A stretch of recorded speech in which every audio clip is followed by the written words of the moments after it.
நான் 2ஆம் வகுப்பு படிக்கிறேன்.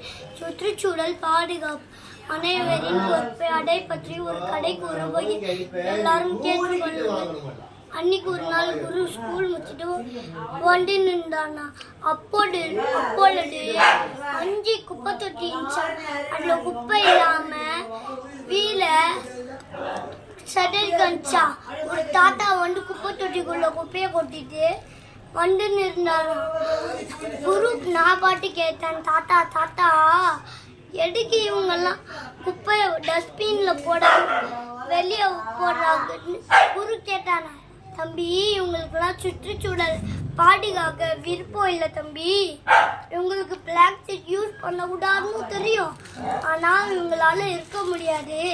பிளாஸ்டிக் நம்மளோட மண்ணோட வளத்தை கெடுத்துடும், விவசாயத்துக்கு பிரச்சனையா இருக்கும், மழை நீரை பூமிக்குள்ள போக விடாது தம்பி சொன்னா. தாத்தா, என்னால் முடிஞ்ச வரைக்கும் நான் யூஸ் பண்ணாமல் இருக்கேன். நீ உங்கள் அம்மா அப்பா ஃப்ரெண்ட்ஷிப்டெல்லாம் சொல்லு. அம்மா அப்பா நம்மளோட மண்ணோட வளத்தை கெடுத்துடும், விவசாயத்துக்கு பிரச்சனைன்னு அவங்க ஃப்ரெண்ட்ஸு அம்மா அப்பா சொன்னாங்க. அவங்களும் இனிமேல் பிளாஸ்டிக் யூஸ் பண்ண மாட்டோன்னு ஒரு முடிவில் வந்தாங்க. நன்றி, வணக்கம்.